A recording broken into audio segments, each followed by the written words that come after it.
الرحيم. தன்னுடைய சமத்துவமான கொள்கைகளால் உலக அளவில் பாராட்டப்படும் மார்க்கம் இஸ்லாம்.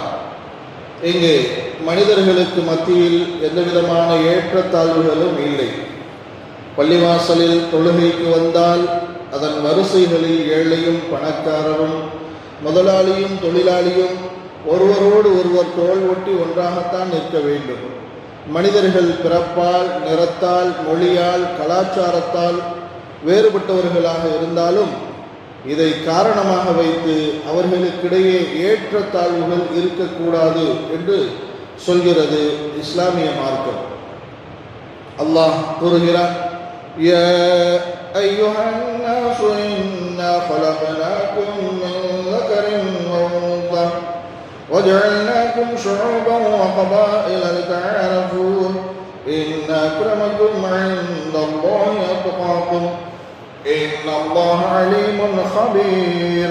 மனிதர்களே, நிச்சயமாக நாம் உங்களை ஒரு ஆண் ஒரு பெண்ணிலிருந்தே படைத்தோம்.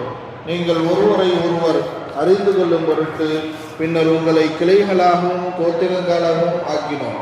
ஆகவே உங்களில் எவர் மிகவும் பயபக்தியுடையவராக இருக்கின்றாரோ அவர்தான் அல்லாஹ்விடத்தில் நிச்சயமாக மிக்க கண்ணியமானவர். நிச்சயமாக அல்லாஹ் நன்கு அறிபவன், யாவற்றையும் சூழ்ந்து தெரிந்தவன் என்று அல்லாஹ் தன்னுடைய குர்ஆனில் நமக்கு சொல்லி காண்பிக்கின்றான். ஒரு அரபி அல்லாதவரை விட மொழியால் சிறந்தவர் அல்ல, அல்லாஹ்வின் அச்சமுடையவர் தான் சிறந்தவர் என்பார்கள் நபிகள் நாயகம் ரசூலுல்லாஹி ஸல்லல்லாஹு அலைஹி வஸல்லம் அவர்கள். இவ்வாறு சமத்துவத்தை அழுத்தமாக போதிக்கிற இஸ்லாம் சில இடங்களில் சமத்துவம் என்பது கிடையாது என்றும் கூறுகிறது. அந்த இடங்களில் சமத்துவம் என்று இருப்பதும் தான் நீதம் என்றும் கூறுகிறது. உதாரணமாக, நபிமார்கள் சாதாரண மனிதர்களை விட உயர்வான அந்தஸ்து உடையவர்கள் என்றாலும் அவர்களுக்குள்ளும் சில அந்தஸ்து வேறுபாடுகள் இருக்கிறது. تلك الرسل فضلنا بعضهم على بعض منهم من كلم الله ورفع بعضهم درجات. அத்தூதர்கள் அவர்களில் சிலரை விட நாம் மேன்மையாக்கி இருக்கின்றோம். அவர்களில் சிலருடன் அல்லாஹ் பேசியிருக்கிறான், அவர்களில் சிலரை பதவிகளில் உயர்த்தியும் இருக்கிறான் என்று அல்லாஹ் குர்ஆனின் மூலம் நமக்கு சொல்லி காண்பிக்கிறார். இவ்வாறான சில அந்தஸ்து வேறுபாடுகள் சஹாபாக்களுக்கு மத்தியிலும், வலிமார்களுக்கு மத்தியிலும், சாதாரண மனிதர்களுக்கு மத்தியிலும் இருக்கிறது. கல்வி கற்றவர்களுக்கும் கல்லாதவர்களுக்கும் மத்தியில் அந்தஸ்து வேறுபாடு உள்ளது என்று குர்ஆன் கூறுகிறது. قُلْ هَلْ يَسْتَوِي الَّذِينَ يَعْلَمُونَ وَالَّذِينَ لَا يَعْلَمُونَ. நபியே, நீர் கூறும், அறிந்தோரும் அறியாதோரும் சமமாவார்களா? நிச்சயமாக இக்குர்ஆனை கொண்டு நல் உபதேசம் பெறுவோர் அறிவுடையவர்கள்தான் என்றும் அல்லாஹ் குர்ஆனின் மூலம் சொல்லி காண்பிக்கின்றார். சுவனவாசிகளுக்கும் நரகவாசிகளுக்கும் மத்தியில் அந்தஸ்து வேறுபாடு உள்ளது, அவர்கள் சமமானவர்கள் அல்ல என்று குர்ஆன் கூறுகிறது. லா யஸ்தவி அஸ்ஹாபுன் நாரி வ அஸ்ஹாபுல் ஜன்னah அஸ்ஹாபுல் ஜன்னதி ஹுமுல் ஃபாயிஸூன். நரகவாசிகளும் சுவர்க்கவாசிகளும் சமமாக மாட்டார்கள், சுவர்க்கவாசிகளே பெரும் பாக்கியம் உடையோர் என்று அல்லாஹ் குர்ஆனில் சொல்லி காண்பிக்கின்றார். ஹலாலானவைகளுக்கும் ஹராமானவைகளுக்கும் மத்தியில் வித்தியாசம் இருக்கிறது. ஹலால் மகத்துவமானது, ஹராம் இழிவானது என்று அல்லாஹ் கூறுகிறார். قُلْ لَا يَسْتَوِي الْخَبِيثُ وَالطَّيِّبُ وَلَوْ أَعْجَبَكَ كَثْرَةُ الْخَبِيثِ فَاتَّقُوا اللَّهَ يَا أُولِي الْأَلْبَابِ لَعَلَّكُمْ تُفْلِحُونَ. நபியே, தீயவை அதிகமாக இருப்பது உம்மை ஆச்சரியப்படுத்திய போதிலும் தீயதும் நல்லதும் சமமாகாது. எனவே அறிவாளிகளே, அல்லாஹ்வுக்கு அஞ்சி நடந்து கொள்ளுங்கள், அதனால் நீங்கள் வெற்றி அடைவீர்கள் என்று நீர் கூறுவீராக என்று அல்லாஹ் குர்ஆனில் கூறுகிறார். நன்மைகளுக்கும் தீமைகளுக்கும் மத்தியில் வித்தியாசம் இருக்கிறது என்று அல்லாஹ் கூறுகிறார். وَلَا تَسْتَوِي الْحَسَنَةُ وَلَا السَّيِّئَةُ ادْفَعْ بِالَّتِي هِيَ أَحْسَنُ فَإِذَا الَّذِي بَيْنَكَ وَبَيْنَهُ عَدَاوَةٌ كَأَنَّهُ وَلِيٌّ حَمِيمٌ. நன்மையும் தீமையும் சமமாக மாட்டார். நீங்கள் தீமைகளை நன்மையை கொண்டே தடுத்துக் கொள்வீராக. அப்பொழுது யாருக்கும் உமக்கிடையே பகைமை இருந்ததோ அவர் உற்ற நண்பரே போல் ஆகிவிடுவார். மோமினும் பாவியும் சமமாக மாட்டார்கள், அவர்களுக்கு மத்தியில் வித்தியாசம் இருக்கிறது என்று அல்லாஹ் குர்ஆனில் கூறுகிறான். அஃபமன் கான முஃமினன் கமன் கான ஃபாஸிகன் லா யஸ்தவூன். எனவே அத்தகைய மூமினானவர் வரம்பு மீறிய பாவியை போல் ஆவாரா? இருவரும் சமமாக மாட்டார்கள் என்று குர்ஆனில் அல்லாஹ் கூறுகிறார். இவைகளின் வரிசையில் அல்லாஹ் கூறுகிறான், அமாலக்கும் அல்லா துன்ஃபிகு ஃபீ ஸபீலில்லாஹி வலில்லாஹி மீராஃபுஸ் ஸமாவாதி வல் அர்த் லா யஸ்தவி மின்கும் மன் அன்ஃபக மின் கப்லில் ஃபத்ஹி வகாத்தல உலாயிக அஅலமு தரஜதன் மினல் லதீன அன்ஃபகு மின் பஅது வகாத்தலு வகுல்லம் வஅதல்லாஹுல் ஹுஸ்னா வல்லாஹு பிமா தஅமலூன கபீர். அன்றியும் அல்லாஹ்வின் பாதையில் நீங்கள் செலவு செய்யாதிருக்க உங்களுக்கு என்ன நேர்ந்தது? வானங்கள் பூமியில் உள்ளவற்றின் அனந்தர பாத்தியத்தை அல்லாஹ்வுடையது. மக்கா வெற்றிக்கு முன்னர் செலவு செய்து போரிட்டவர்களுக்கு உங்களில் நின்றும் எவரும் சமமாக மாட்டார்கள். மக்காவின் வெற்றிக்கு பின் செலவு செய்து போரிட்டவர்களை விட அவர்கள் பதவியால் மிகவும் மகத்தானவர்கள். எனினும் அல்லாஹ் எல்லோருக்குமே அழகானதையே வாக்களித்திருக்கிறார். அன்றியும் அல்லாஹ் நீங்கள் செய்பவற்றை நன்கு தெரிந்தவன் என்று அல்லாஹ் கூறுகிறார். இஸ்லாத்தின் ஆரம்ப காலகட்டத்தில் மார்க்கத்திற்காக செலவிட்டவர்கள், போரிட்டவர்கள், மக்கா வெற்றிக்கு பின் செலவு செய்தவர்களை விட, போரிட்டவர்களை விட பதவியில் உயர்ந்தவர்கள் என்று அல்லாஹ் கூறுகிறார். மன்னர் ஹாரூன் ரஷீத் பாதுஷாவின் மனைவி ஜுபைதா அம்மையார் அவர்கள் ஒரு தடவை கடற்கரையோரமாக சென்றபோது அங்கு இறைநேசர் புஹ்லுல் ரஹ்மத்துல்லாஹி அலைஹி அவர்கள் அமர்ந்து கடற்கரை மண்ணில் சிறிய மண் வீடு ஒன்றை கட்டி கொண்டிருப்பதை பார்த்தார்கள். இங்கு என்ன செய்து கொண்டிருக்கிறீர்கள் என்று அவரிடம் கேட்டார்கள். ஜுபைதா அம்மாள், நான் சுவனத்து வீடு ஒன்றை கட்டி கொண்டிருக்கிறேன் என்று அவர் கூறினார். இதை யாருக்கும் விற்பீர்களா? இதன் விலை என்ன? விற்பேனே, இதன் விலை 30 திர்ஹங்கள் என்றார். உடனே அவரிடம் 30 திர்ஹங்கள் கொடுத்து அதனை விலைக்கு வாங்கி கொண்டார்கள் ஜுபைதா அம்மாள்.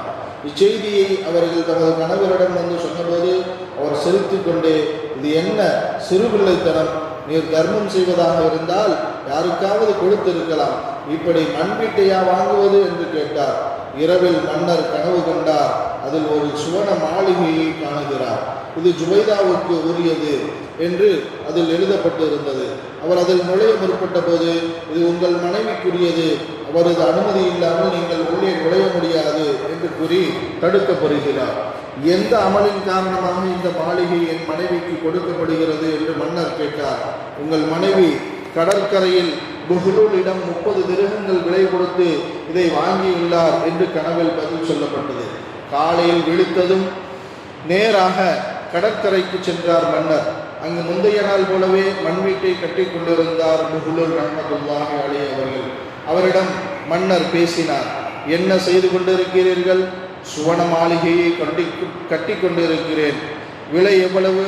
30,000 திர்ஹங்கள். ஏன் எனக்கு மட்டும் இவ்வளவு விலை?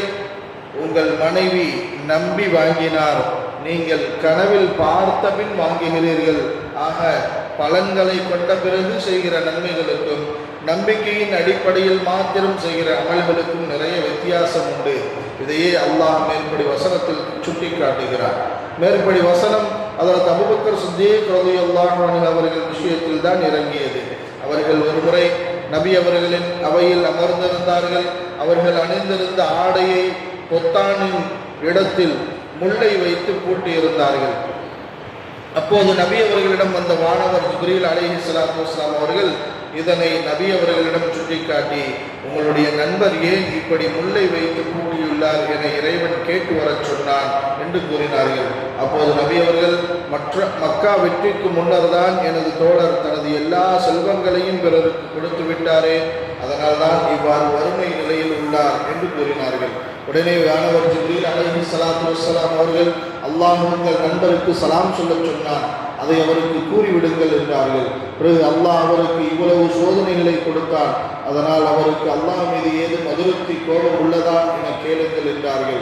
இதை கேட்டவுடன் அபூபக்கர் சித்தீக் ரலியல்லாஹு அவர்கள் பதறியவர்களாக, எனது ரப்பை நான் கோபித்துக் கொள்வேனா என்றார்கள். இது குறித்து தான் மேற்படி ஆயத்து இறங்கியது. மேலும் நபிகள் நாயகம் ரசூலுல்லாஹி ஸல்லல்லாஹு அலைஹி வஸல்லம் அவர்கள் எந்த நிலையிலும் ஹஜ்ரத் அபூபக்கர் சித்தீக் ரலியல்லாஹு அவர்களை விட்டுக் கொடுக்கவே மாட்டார்கள். ஒரு தடவை ஹஜ்ரத் அபூபக்கர் சித்தீக் ரலியல்லாஹு அவர்களுக்கும் ஹஜ்ரத் உமர் ரலியல்லாஹு அவர்களுக்கும் இடையே சிறிய வாக்குவாதம் ஏற்பட்டது. உமர் ரலியல்லாஹு அவர்களை சில கடுமையான வார்த்தைகளை கூறி திட்டிவிட்டார்கள். அபூபக்கர் சித்தீக் ரலியல்லாஹு அவர்கள் கோபப்பட்ட உமர் அங்கிருந்து நகர்ந்து தங்களது வீட்டை நோக்கி சென்றார்கள். தமது தவறை உணர்ந்த அபூபக்கர் சித்தீக் ரலியல்லாஹு அவர்கள் உமர் ரலியல்லாஹு அவர்களை சமாதானப்படுத்துவதற்காக பின்னாலேயே சென்றார்கள். உமர் ரலியல்லாஹு அவர்களும் வேகமாக சென்று தங்கள் வீட்டின் கதவை சாத்தி கொண்டார்கள். இதனால் மனவேதனை அடைந்த அபூபக்கர் சித்தீக் ரலியல்லாஹு அவர்கள் நேராக நபி அவர்களிடம் சென்று இச்சம்பவத்தை கூறி முறையிட்டார்கள். உடனே உமர் ரலியல்லாஹு அவர்களை அழைத்த நபி அவர்கள், எனது தோழரே, எனக்காக விட்டுக் கொடுக்க கூடாதா என்று கேட்டார்கள். அவ்விடத்தில் தன் மீதுதான் தவறு என்பதை அபூபக்கர் சித்தீக் ரலியல்லாஹு அவர்கள் மீண்டும் மீண்டும் சொன்னார்கள். ஆனாலும் நபி அவர்கள் விட்டுக் கொடுக்காமல் அங்கு உமர் ரலியல்லாஹு அவர்களை சமாதானப்படுத்தினார்கள். அப்போது நபி அவர்கள் மக்களை பார்த்து, மக்களே, உங்கள் அனைவருக்கும் நான் இஸ்லாத்தை எட்டி வைத்தேன். ஆரம்பத்தில் உங்களில் பலர் என்னை பொய்ப்படுத்தீர்கள். அப்போது அபூபக்கர் சித்தீக் ரலியல்லாஹு அவர்கள் மட்டுமே என்னை உண்மைப்படுத்தினார் என்று கூறினார்கள். இவ்வாறு அதற்கு அபூபக்கர் சித்தீக் ரலியல்லாஹு அவர்கள் இஸ்லாத்தின் ஆரம்ப காலத்தில் ஈமான் கொண்டு நம்பிக்கையில் முந்தியவர்களாக சிறப்பிற்குரியவர்களாக இருந்தார்கள். அன்னை கதீஜா ரலியல்லாஹு அவர்களும் இவ்வாறுதான் ஆரம்ப கட்டத்திலேயே இஸ்லாத்தை ஏற்றார்கள். இஸ்லாத்திற்காக பல்வேறு தியாகங்களை மேற்கொண்டார்கள். அவர்களை நபி அவர்கள் பல்வேறு சந்தர்ப்பங்களில் நன்றியோடு நினைவு கூர்ந்தார்கள்.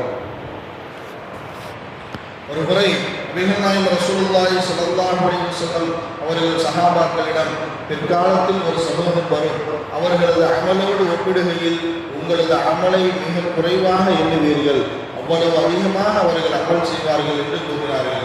அவர்கள் யார்? அல்லாஹ்வின் தூதரே, குறைஷிகளா? இல்லை. அவர்கள் யமன்வாசிகளா? மிருதுவான உள்ளம் கொண்ட நன்மக்கள். அவர்கள் யார்? அல்லாஹ்வின் தூதரே, குறைஷிகளா? இல்லை. அவர்கள் யமன்வாசிகள், மிருதுவான உள்ளம் கொண்ட நன்மக்கள். அவர்கள் எங்களை விட சிறந்தவர்களா? இல்லை. அவர்கள் மலையளவு தர்க்கத்தை தர்மம் செய்தாலும் அது நீங்கள் கொடுக்கிற கையளவு தர்மத்தை விட சிறந்ததாக ஆகாது என்றார்கள் நபி அவர்கள். ஆக இஸ்லாத்தில் முந்தியவர்கள் தான். பிந்தியவர்களை காட்டிலும் அவர்களுக்கென தனிச்சிறப்பு உண்டு. ஒரு சாராரும் சமமாக மாட்டார்கள்.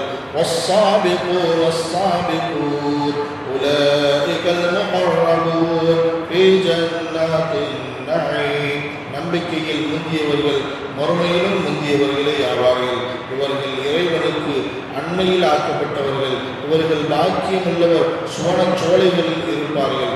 சமத்துவம் பேச வேண்டிய இடங்களில் சமத்துவத்தை பேசுகிற இஸ்லாம் இது போன்ற சில ஏற்றத்தாழ்வுகளுடைய மனிதர்களின் நிலையையும் சொல்லி காட்டுகிறது.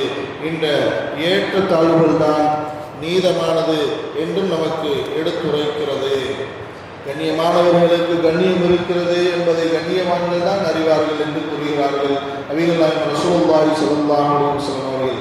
மட்டமானவர்களால் அதை விளங்கிக் கொள்ள முடியாது. இவ்வுலகில் தீனை நிலைநாட்டியவர்களில் சஹாபாக்களை விட மிஞ்சியவர்கள் யாரும் இல்லை. அந்த சஹாபாக்களிலும் மக்கா வெற்றிக்கு முந்தைய ஆரம்பகால சஹாபாக்கள் இன்னும் மேன்மைக்குரியவர்கள். அல்லாஹ் அந்த நன்மக்களை போன்ற வலிமையான ஈமானை நமக்கும் தந்தல் புரிவானாக.